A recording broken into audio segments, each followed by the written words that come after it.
আসলে আমাদের বাংলাদেশে যে সমস্ত মাজার আছে, এই মাজারগুলোর আমার নেক ধারণা হইল 95% মাজার হচ্ছে ভুয়া। এইখানে কোনো কিছুই নাই তলে।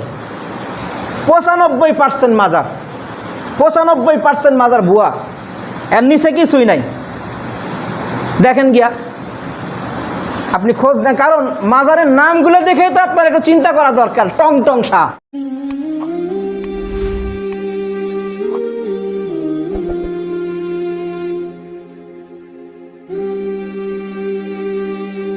পৃথিবীর সবচেয়ে বড় গুনাহ, মানে এত বড় গুনাহ আর নাই। যেই গুনাহ এত বড় গুনাহ যে এই গুনাহটা হচ্ছে আল্লাহর বিরুদ্ধে বিদ্রোহ করা। আমরা অনেক ফজিলতের হাদিস শুনি, অনেক ফজিলতের হাদিস মাঝে মাঝে আমাদের সামনে আসে, আমরা শুনে থাকি। এই আমল করলে এই সওয়াব, ওই আমল করলে এই সওয়াব, এই করলে সেই সব, বিভিন্ন আমলের ফজিলত আমরা শুনি। এত ফজিলত যে আমলগুলোতে আছে, সবগুলো আমলের মধ্যে একটা শর্ত, 1 নম্বর শর্ত এবং সবচেয়ে গুরুত্বপূর্ণ শর্ত হইল শিরিক না থাকতে হবে।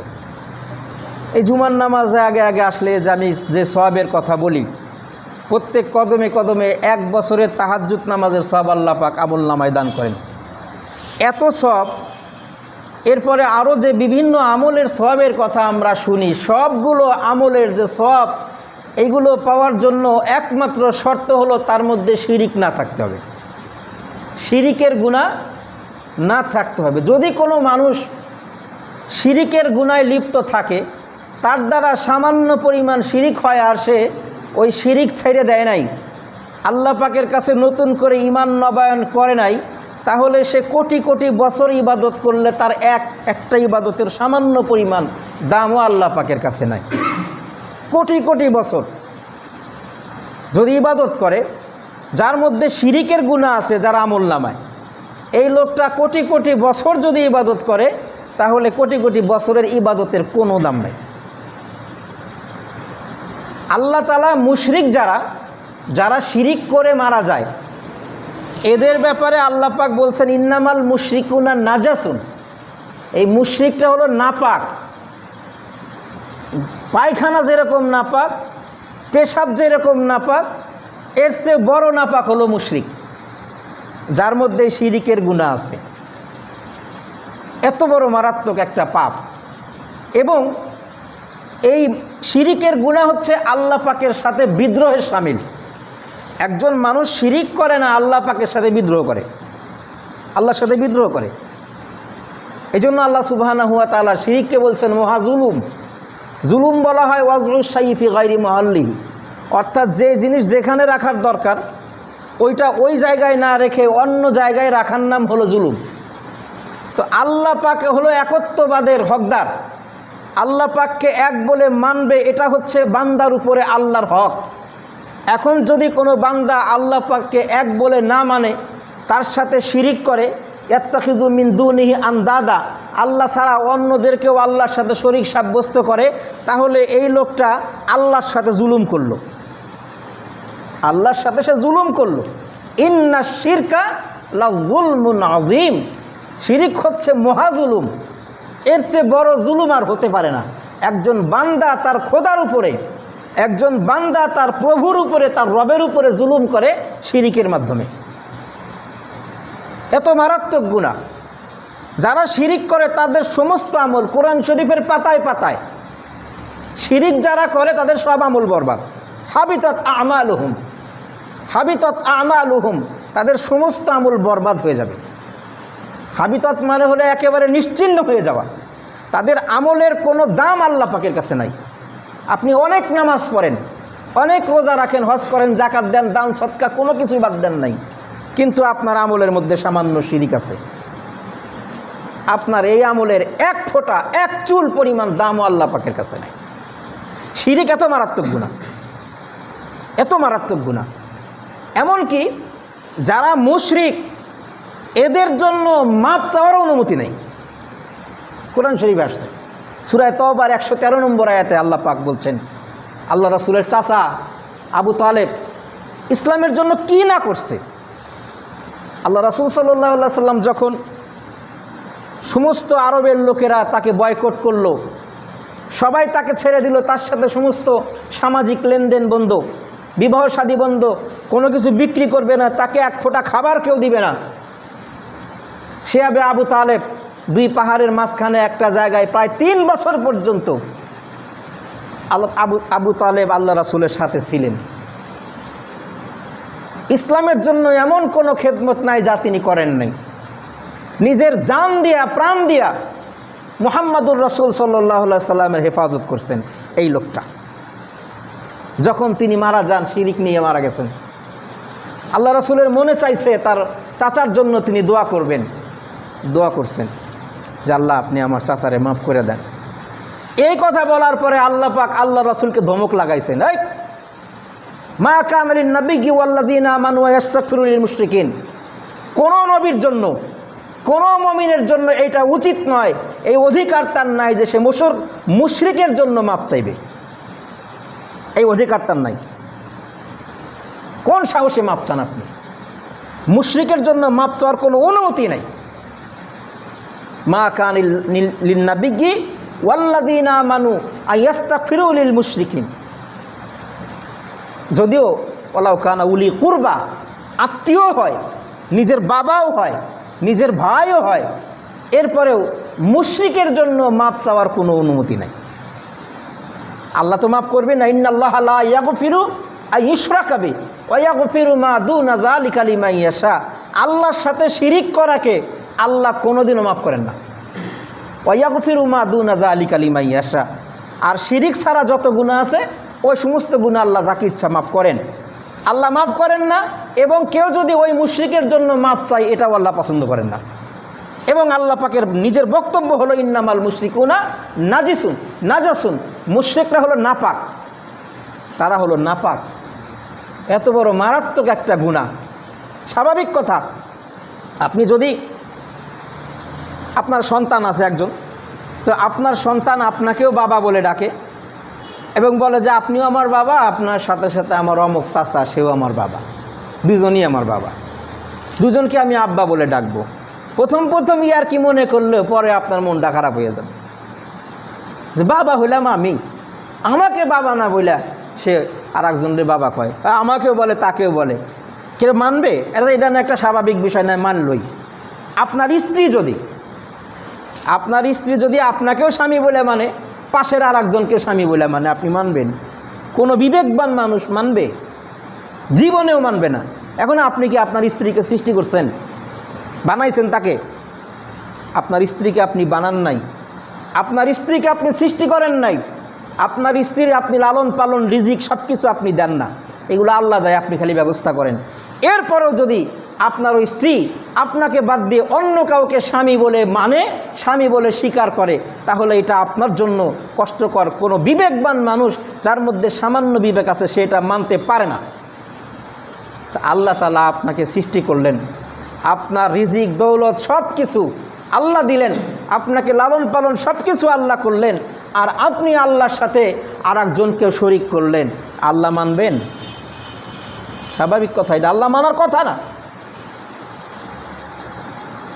আল্লাহ পাক সবচেয়ে বেশি রাগান্বিত হন যখন বান্দা শিরিক করে আল্লাহর সাথে শরিক করে, তখন আল্লাহ পাক সবচেয়ে বেশি রাগান্বিত হন। এখন কথা হলো, এই শিরিকের গুনাহ এত মারাত্মক একটা গুনাহ, আমি যথাযথভাবে এর ভয়াবহতা আপনাকে আমি বুঝাইতে পারি নাই। পবিত্র কোরআনের পাতায় পাতায় শিরিকের ভয়াবহতা, এত বড় মারাত্মক গুনাহ।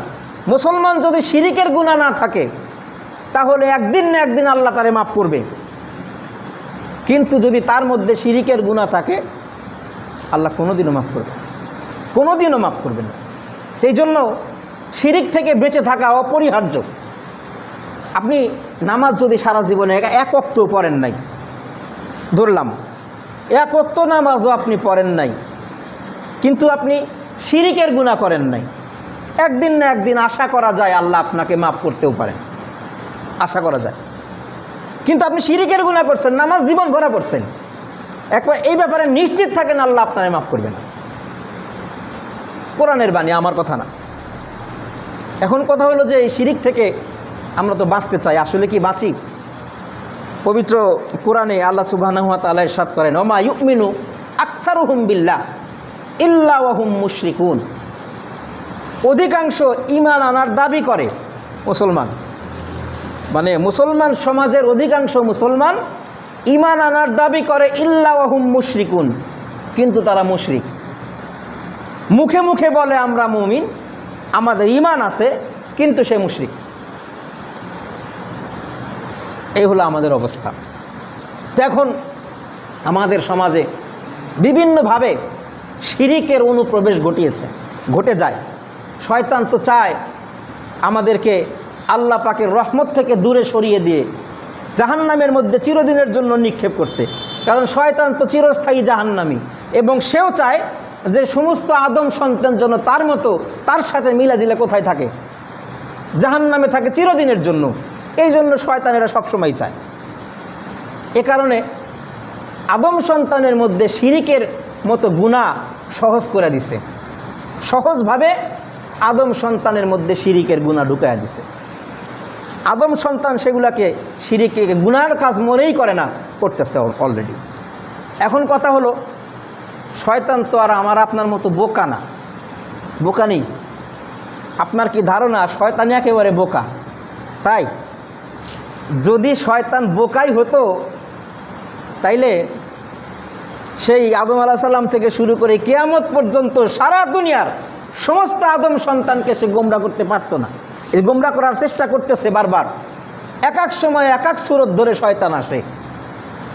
তো শয়তান কিন্তু বোকা না। এখন আমি আপনি মনে করি যে না, আমরা তো শিরিক করি না, কোথায় শিরিক করছি? আপনি মুসলমান, আপনি নামাজ পড়েন, আপনার কাছে যদি এসে শয়তান বলে যে চলে ওই যে দুর্গা পূজা হইতেছে, পূজার ওখানে যায় একটা ইয়া করে আসো, একটা প্রণাম দিয়ে আসো, সাষ্টাঙ্গে একটা প্রণাম দিয়ে আসো, দুর্গার একটু সেবা করে আসো, এই করে আসো, সেই করে আসো। যে মুসলমানের মধ্যে সামান্য বিবেক আছে জীবনেও এটা শুনবে না। শুনবে? মূর্তি পূজা করবে কোনোদিন মুসলমান? যে মুসলমানের ঈমান আছে, তার কানের মধ্যে তাওহীদের কালেমা একবার ঢুকছে, সেই লোকটা জ্ঞান বুদ্ধি থাকা অবস্থায় সে কোনোদিন মূর্তি পূজা করতে পারে না। তার দ্বারা মূর্তি পূজার মতো শিরিক হবে না। কিন্তু শয়তান তার কাছে তো আর মূর্তি পূজার কথা এসে বলবে না, তার কাছে এমন কাজই করবে, এমন কাজের কথা বলবে যেই কাজটাকে সে কি মনে করে না, গুনার কাজই মনে করে না। সে মনে করে কাজটা অনেক সওয়াবের কাজ, এমনভাবে তার কাছে কাজটা পেশ করবে, সে সওয়াবের কাজ মনে করে কাজটা করবে। তো এই একটা সওয়াবের কাজের কথা আপনাদেরকে বলি, যেই সওয়াবের কাজ শয়তান সওয়াবের কাজ মনে করে আমাদেরকে ধারণা করাইয়া দিয়া, শয়তান যেটা আমাদের দ্বারা সর্বদা করাচ্ছে, অনেকের দ্বারা করাচ্ছে, সেই একটা কাজের কথা আপনাদের খেদমতে আজকে আরজ করতে চাই। সেটা হলো, আমরা প্রত্যেক মুসলমান বিশ্বাস করি যে কবরে আমাদের মৃত্যুর পরে আর একটা জীবন আছে, আছে না? আর একটা জীবন আছে, এবং আমাদেরকে আবার পুনরায় আল্লাহ পাকের সামনে দাঁড়াতে হবে। সেখানে এই দুনিয়ার যা কিছু করেছি না করেছি সব কিছুর হিসাব আল্লাহ পাকের কাছে দিতে হবে। তো এই জন্য আমাদের যাদের পিতা মাতা কবরে আছে, আত্মীয় স্বজন কবরে আছে, বন্ধু বান্ধব কবরে আছে, আমরা সবাই কবর জিয়ারতকে একটা সওয়াবের কাজ মনে করি, একটা গুরুত্বপূর্ণ কাজ মনে করি, এবং এটাও আসলে সওয়াবের কাজ। কবর জিয়ারতের দ্বারা আল্লাহ পাকের স্মরণ, মৃত্যুর স্মরণ আমাদের মনের মধ্যে আসে।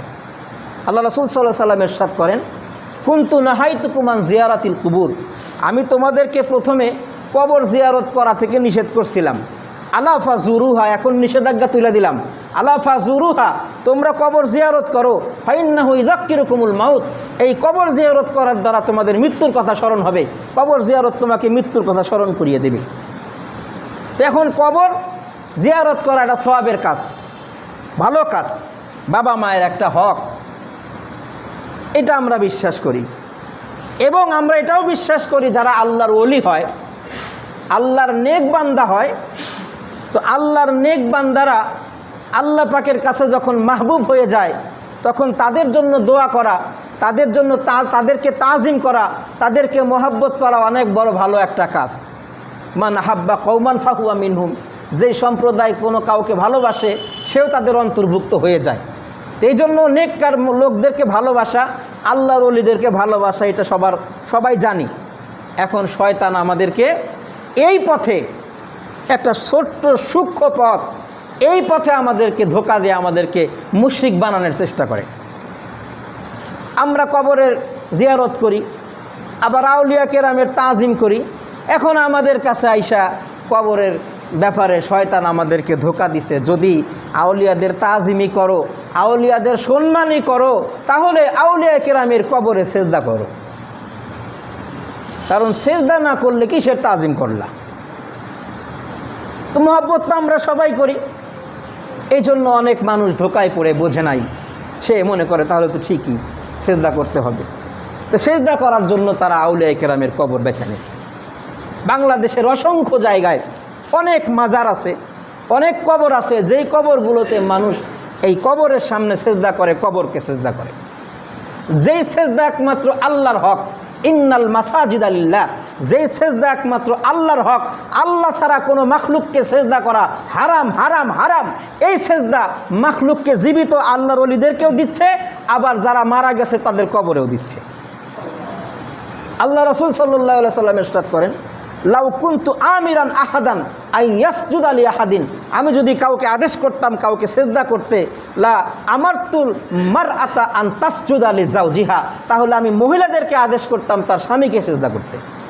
কিন্তু আমি কাউকে সেজদা করার আদেশ করি নাই, এই অনুমতি কারোর জন্য নাই।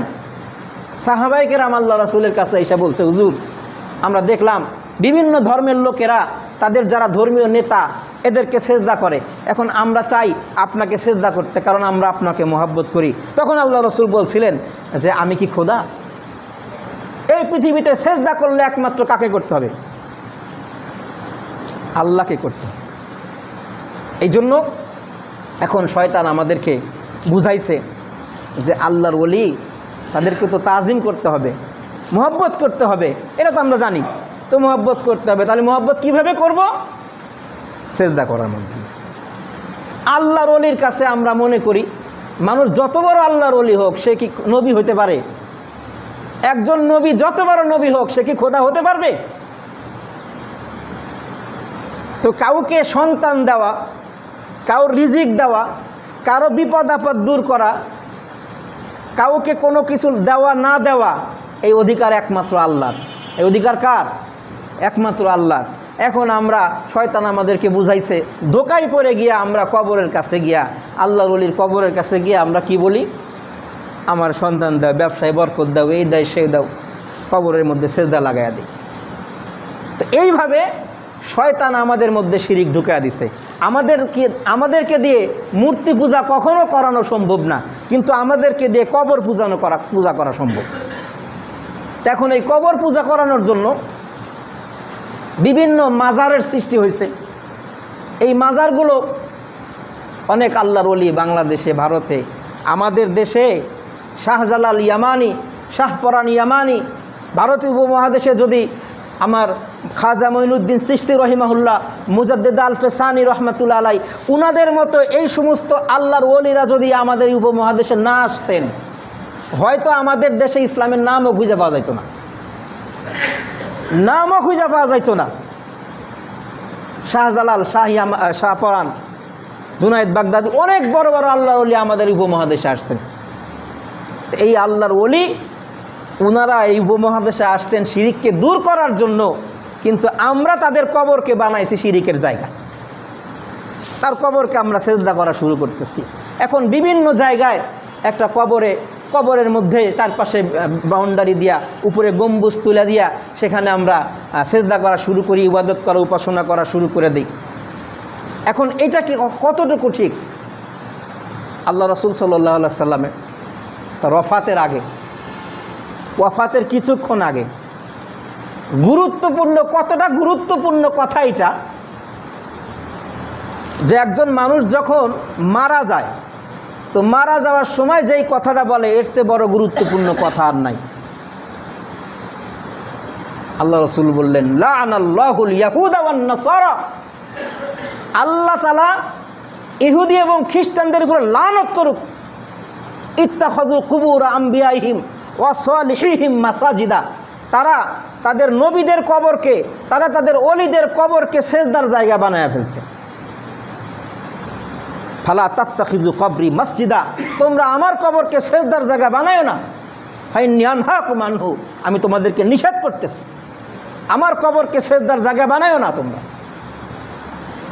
আর এক হাদিসের মধ্যে আসছে আল্লাহ রাসূল সাল্লাল্লাহু আলাইহি সাল্লাম নিষেধ করছেন, নাহা রাসূলুল্লাহ সাল্লাল্লাহু আলাইহি সাল্লাম আইয়ুজাসসাল কবরু, কবরে চুনকাম করা, কবর সাজানো নিষেধ করছেন। ওয়াইয়ুবনা আলাইহি বিনা, কবরের উপরে কোনো বিল্ডিং নির্মাণ করা, কবরের উপরে গম্বুজ নির্মাণ করা নিষেধ করছেন। আর কি অনেক জায়গায় আছে কবরের ব্যাপারে আমরা বাড়াবাড়ি সারাসারি দুটাই করি। অনেক জায়গায় কবরকে মাটির সাথে মিশাইয়া দেয়, এর উপরে মানুষ হাঁটে, কবরের উপরে বসে থাকে, কবরের উপরে আড্ডা মারে, ঘরবাড়ি বানায়, এটাও নিষেধ, এটাও নিষেধ। আর ইয়াকুদা আলাইহা, কবরের উপরে বসতেও নিষেধ করছেন। একজনকে দেখছেন কবরের সাথে হেলান দিয়ে বসছে, আল্লাহ রাসূল সাল্লাল্লাহু আলাইহি সাল্লাম তাকে ধমক লাগাইছে। কবরের ইহানত করা যাবে না, আবার কবরের এত বেশি তাজিম করা যাবে না যেই তাজিমটা ইবাদত পর্যায়ে পৌঁছে। তো এই কবরের চারপাশে বাউন্ডারি দিয়া উপরে সুন্দর করে গম্বুজ নির্মাণ করিয়া সুন্দর করে একেবারে বিল্ডিং বানানোটা নিষেধ, হারাম। সহি রেওয়ায়েত, সহি বুখারী, সহি মুসলিম সহ হাদিসের সবগুলা কিতাবে এই হাদিসটা আসছে, নাহা রাসূলুল্লাহ সাল্লাল্লাহু আলাইহি ওয়াসাল্লাম ইউজাসসাল কবরু ওয়া ইউবনা আলাইহিল বিনা ওয়া ইয়াকুদা আলাইহা, কবরের উপর বসতেও নিষেধ করছেন, কবরের উপরে চুনকাম করতেও নিষেধ করছেন, কবরের উপরে কোনো বিল্ডিং নির্মাণ করতেও নিষেধ করছেন। হযরত আলী রাদিয়াল্লাহু আনহু, উনি হযরত আবুল আইয়াজ রাহিমাহুল্লাহ উনাকে বলতেছেন, আলা আবাসুকা আলা মা বাসানি আল্লাহু রাসূলুল্লাহ সাল্লাল্লাহু আলাইহি ওয়াসাল্লাম, আমি কি তোমাকে এমন বিষয় নিয়ে পাঠাবো না যেটা নিয়ে আল্লাহ রাসূল আমাকে পাঠাইছিলেন? কি সেটা? আল্লাহ তাদা তিমসালান ইল্লা তমাস্তাহু, ছবি পাইলে মিটাই দেব, ওয়ালা কবরান মুশরিফান ইল্লা সাওয়াইতুহু, আর উঁচা কবর পাইলে কবর মাটির সাথে মিশিয়ে দেব। এটা আল্লাহ রাসূল আলী রাদিয়াল্লাহু আনহুকে পাঠাইছেন, মিশিয়ে দাও। এইটা হলো। এখন কবরের ক্ষেত্রে আমরা বাড়াবাড়িও করব না, ছাড়াছাড়িও করব না। তো এই সমস্ত মাজারের নাম দিয়ে যেখানে সেজদা হয়, অনেক জায়গায় অনেকে বলে থাকে যে কোথায়, আমরা তো মাজারে সেজদা করতে বলি না, আমরা তো এখানে নিষেধ করে দিছি, লেখা আছে কবরে কেউ সেজদা করবেন না।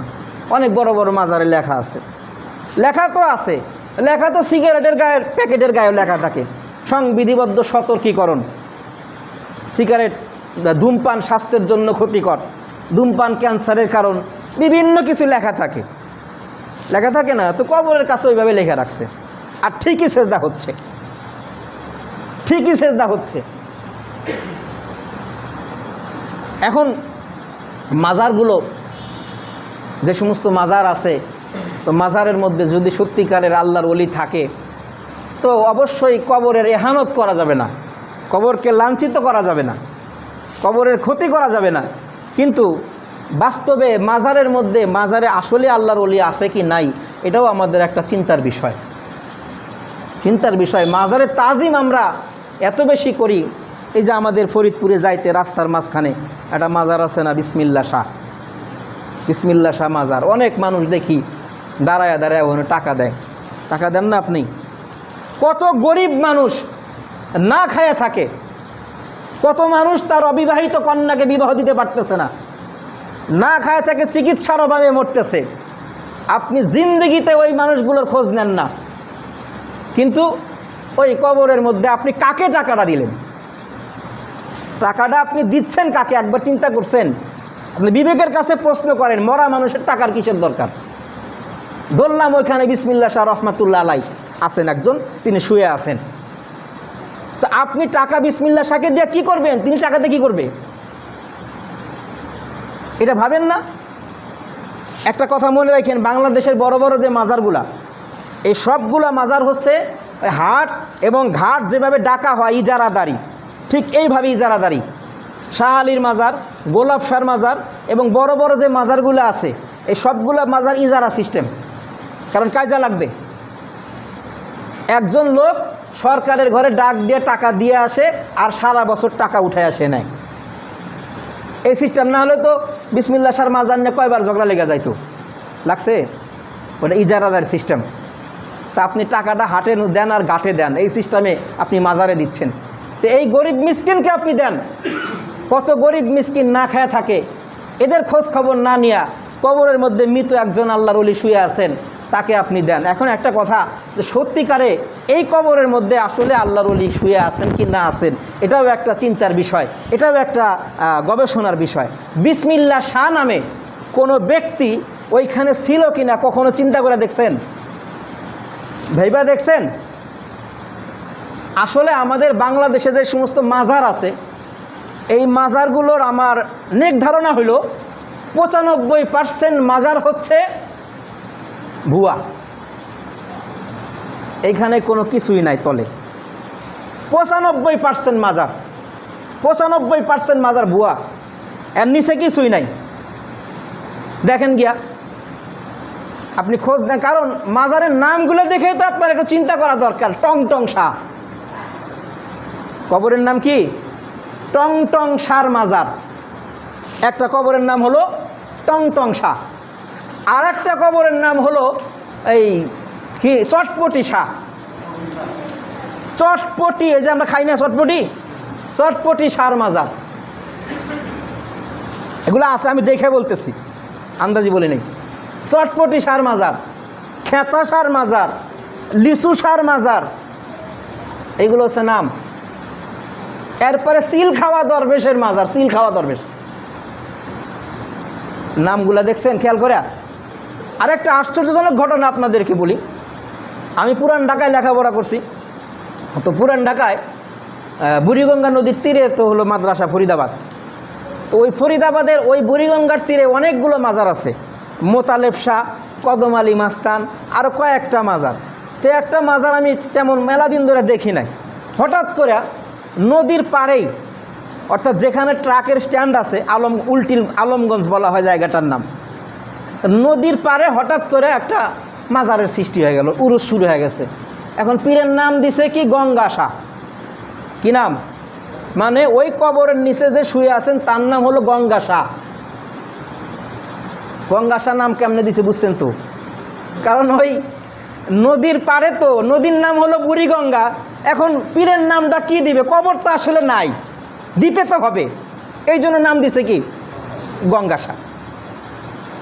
আমরা এই মাজারগুলোর হাকিকতটা কি, বাস্তবতা কি, আপনি একটু ওই যে যারা আমরা কলেজে লেখাপড়া করছি, সৈয়দ ওয়ালিউল্লাহর লাল সালু উপন্যাস তো প্রায় আমরা সবাই পড়ছেন না?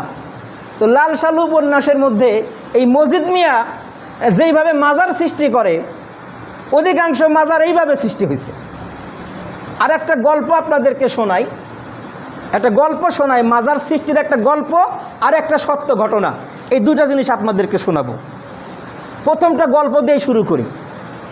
এই মাজারের হাকিকত, মাজারের বাস্তবতা কি, এই সম্পর্কে আপনাদের একটা গল্প আমি আপনাদের শোনাচ্ছি। আপনারা ফরিদপুরের গর্ব, আপনাদের এই ফরিদপুরের একজন কবি সাহিত্যিক ছিলেন পল্লী কবি জসিমউদ্দিন, নাম শুনছেন তো? আপনারা গর্ব করেন যে আমাদের গর্ব ফরিদপুরের পল্লী কবি জসিমউদ্দিন। এই পল্লী কবি জসিমউদ্দিন উনি যেরকম কবিতা লিখছেন, সেই সাথে গদ্যও কিছু লিখছেন। তো উনার এই নকশি কাতার মাঠ বলেন, আর বড় বড় কবিতার বই আছে না, আসমানিদের কবিতা, এগুলো আপনারা পড়ছেন।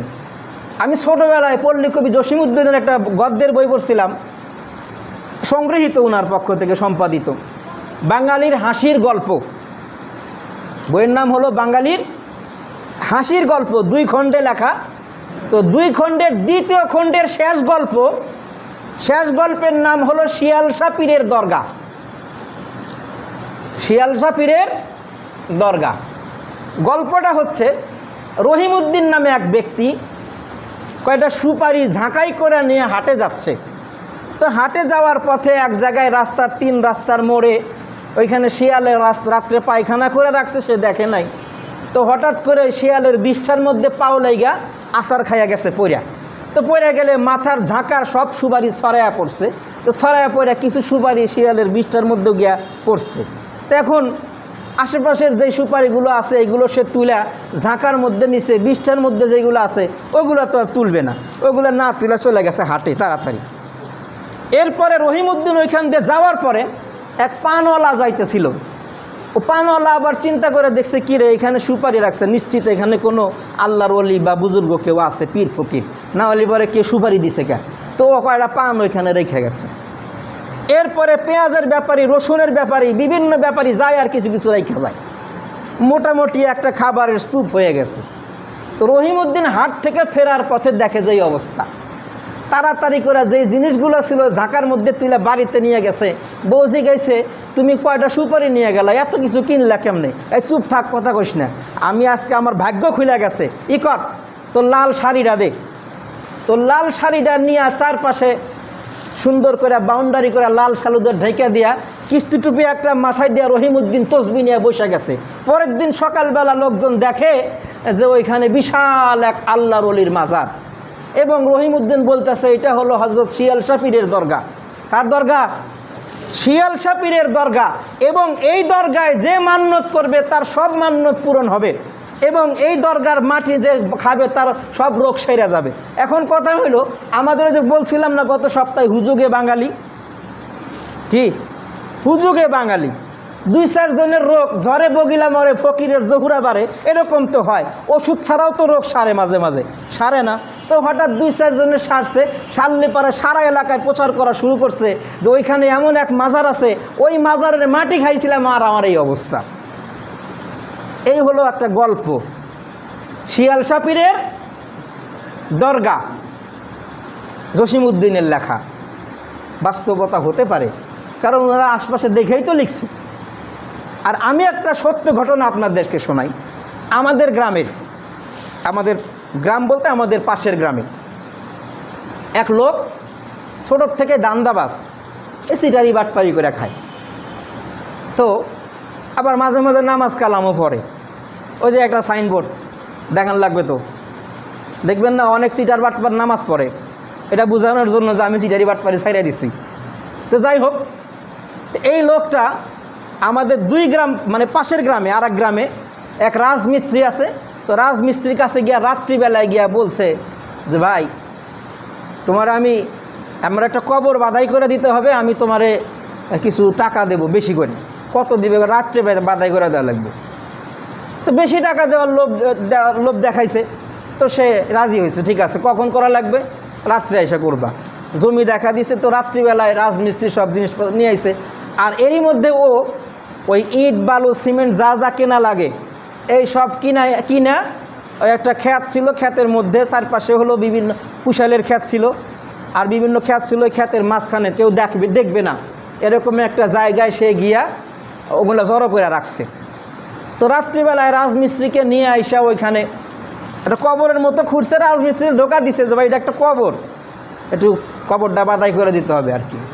তো কবর বাধাই করে দিয়ে রাজমিস্ত্রি চলে গেছে। তো ওরা অনেক টাকা দিছে, কাউকে যেন বিষয়টা না বলে। 2-3 দিন ওই কবরটা মাটির মধ্যে ঢেকে রাখছে। 3 দিন পরে লোকটা সকালবেলা ফজর পরে ঘুম থেকে উঠা চিল্লাই আর কান্দে, ওরে আল্লাহ কি হইল রে। তো লোকজন তার কাছে আসছে, হয়েছে ডাকি?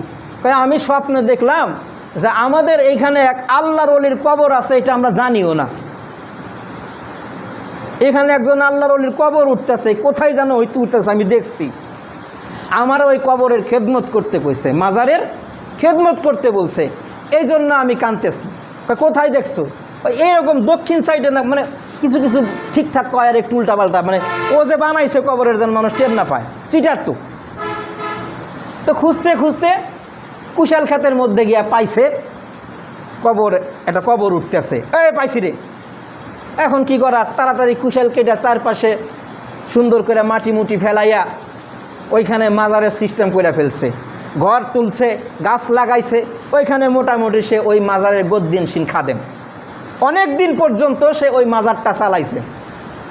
ওই মানুষ তো বললেন না হুজুগে বাঙ্গাল, শুনছে যে কবর উঠছে, মাজার টাজার ওঠে মাঝে মাঝে, এরকম বাংলাদেশে উঠে থাকে, তো হয়তো এরকম কোনো মাজার উঠছে, এইটা মনে করে সে ওই মাজারের খাদেম এবং সবাই ওই মাজারের মধ্যে মান্নত করা, নজর নিয়াজ, তোফা যা দেওয়ার সব দেওয়া শুরু করছে। কিছুদিন যাওয়ার পরে ওই রাজমিস্ত্রি আসল কাহিনীটা শুনছে, কিরে ওখানে বলে মাজার উঠছে, ওই মাজারে বলে যা চাই তাই হয়, ওই মাজার বলে 2000 বছর আগের মাজার নিচ থেকে উঠছে। তাই ওই রাজমিস্ত্রি আবার গল্প করতে করতে 2-4 জনের কাছে কয়া দিছে, আরে না ম্যাডাম, মাজার আমি নিজে বানাইছি। তাই নাকি? এই গল্প করতে করতে পরে ধরা খাইছে ওই পীরে ধইরা, পরে মাজার মুজার ভেঙ্গা এখনও ওই জায়গাটা, ওই গাছপালাও আছে, মাটি মুটি সব ফেলানো আছে, খালি মাজারটা নাই। এই বাংলাদেশের একটা ঘটনা বললাম। তো এই লিচু শাহ, টমটম শাহ, খেতা শাহ, এরপরে টং শাহ, চটপটি শাহ, কদম আলী মাস্তান। এই দেখেন একটা কথা বলি, কদম আলী মাস্তান নামে একজন পীর, কদম আলী মাস্তান। এই কদম আলী মাস্তান নামে বাংলাদেশে 3টা মাজার আছে। একই লোকের মাজার 3টা, কেমনে সম্ভব বলেন তো? নারায়ণগঞ্জে আছে, পুরান ঢাকায় কটন মিলের কাছে, ওইখানে আছে আরসিন গেটের পাশে, ওইখানে কদম আলী মাস্তানের মাজার আছে। নারায়ণগঞ্জ আছে, মুন্সিগঞ্জ আছে। তো একই পীরের মাজার 3 জায়গায় হয়েছে। কিছু ধান্দাবাজ মানুষ, এরা ব্যবসা করার জন্য মানুষের ইমানকে, মানুষের মোহাব্বতকে পুঁজি করিয়া ব্যবসা করে খাওয়ার জন্য এই মাজারগুলো বানাইছে। আর আমরা ধোকা খাই, আমরা বুঝি না, আমরা গিয়া সোজা তার তত্ত্ব তালাশ করেন যেখানে কবর একটা উঠছে। এখন যদি আমরা এমনই একটা হুজু গেল, আমি যদি এখন বলি যে আমি নবী হয়েছি, নাউজুবিল্লাহ, দেখবেন যে আমার পিছনে লোক মেলা, আমার পিছনে লোক মেলা, উলঙ্গ হয়ে যে ঘোরে, ওর মধ্যে কিছু একটা আছে। আরে ভাই কিছু কি আছে? ওটা তো দেখাই যাইতেছে কি আছে, কিছু একটা আছে বলে উলঙ্গ হয়ে ঘুরতেছে, এর মধ্যে কিছু আছে। ফরজ তরফ করে ঘুরতেছে, তার মধ্যে কিছু আছে। আরে ভাই কিছু কি আছে? ওটা তো বাইরেই আছে, দেখাই যাচ্ছে কিছু আছে। এই যে হুজুগে বাঙ্গাল, এই জন্য হুজুগের পিছনে না পড়ি, শিরিক না করি। এখন কথা হলো বাংলাদেশের বিভিন্ন জায়গায় কয়েকদিন আমরা শুনলাম মাজার টাজার, কবর টবর ভাঙছে, এটা ঠিক না। কবর মাজার এগুলা আপনাকে ভাঙতে কে বলছে? এইটা আমরা প্রশাসনের কাছে গিয়া রাষ্ট্রীয়ভাবে আইনের মাধ্যমে কিছু করার লাগলে সেটা করব। আমি নিজে কেন আইন হাতে তুলে নিব? আল্লাহ রাসূল সাল্লাল্লাহু আলাইহি ওয়াসাল্লাম হযরত আলীকে পাঠাইছেন, তিনি আল্লাহ রাসূল নিজে পাঠাইছেন ভাঙতে। তো উনি তো খলিফা, উনি তো রাজা ছিলেন, নেতা ছিলেন, তো ওনার পক্ষ থেকে শাসক ছিলেন, ওনার পক্ষ থেকে গেছে। তা আমি আপনি ভাঙার কি? তা আমি আপনি ভাঙবো না? আমরা যেভাবে ভাঙার ব্যবস্থা করা যায় প্রশাসনের কাছে গিয়া বুঝাইয়া সুজাইয়া ওইখান থেকে শিরিকগুলো উঠে দেয়, যদি সত্যিকারে কবর থাকে তো এটা যেন আমার দ্বারা ইহানত না হয়।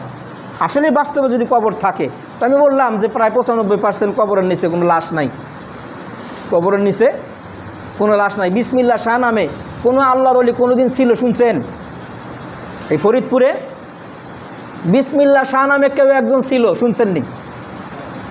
দেখছেন? কেউ দেখছেন? কেউ দাদা দেখছে? আপনাদের দাদা দেখছিল, কেউ দেখছেন? কেউ দেখেন না, শোনেনও নাই। তাহলে কে এই বিসমিল্লাহ শাহ, যার কবর ওইখানে? কে সে? এই জন্য ভাই আমরা হুজুগে না মাতি, শিরিকের রাস্তা আমরা বন্ধ করে দেয়। আমরা কেউ মাজারের কাছে যাব না, আমরা কবর জিয়ারত করব।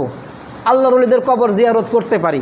শাহজালাল, শাহপরাণ, খাজা মঈনুদ্দিন চিশতি, কবর জিয়ারত করা, দোয়া করা যে আল্লাহ পাক যেন তাদের দরজাত বুলন্দ করেন, এটা করতে পারি। কিন্তু কবরের কাছে কোনো কিছু চাইবো না, কবরে সেজদা করব না, কবরের কাছে কোনো কিছু মান্নত করব না, এগুলো করব না। এবং কবরে দান করার কিছু নাই। কবরে মরা মানুষ টাকা দেখি করে, ওই টাকাটা আপনি গরিব মিসকিনকে দেন, গরিব মিসকিনের জন্য ব্যবস্থা করেন। ওইগুলো ব্যাপারে আমাদেরই নাই। গরিব মিসকিনের কথা বললে আমরা ওগুলো থাক রাহেন দিই, আগে মাজারে দেই, আল্লাহর ওলির খেদমত করি। তো একদল মানুষ এটা নিয়ে খুব মাতামাতি করে, ওই যে ব্যবসায় টান পড়ে গেছে। একজন এক একটা কবর বানায়। আপনি যদি এখানে একটা মাজার বানান, দেখবেন যে আপনার মাজারের ভক্ত মেলা বেরোবে। বিশ্বাস নয় বাইনা দেখেন, বিশ্বাস নয়, একটা গরু মাটি দিয়া, ওই গরুর কবরের উপরে বাবা গরু শাহ এই নাম দিয়ে একটা কবর বানায় দেখেন, দেখি 4-5 দিন, হয়তো কিছুদিন সময় লাগবে, এরপরে দেখবেন যে আপনার ভক্ত মেলা। এই জন্য হুজুগে না পড়ি আমরা, আমরা কবরে সেজদাও করব না, কবরের কাছে মান্যত করব না, মাজারে কোনো কিছু দান করব না, ওই টাকাটা আমরা গরিব মিসকিনকে দেব। আল্লাহ পাক আমাদের সকলকে বোঝার, মানার এবং আমলের তৌফিক দান করে।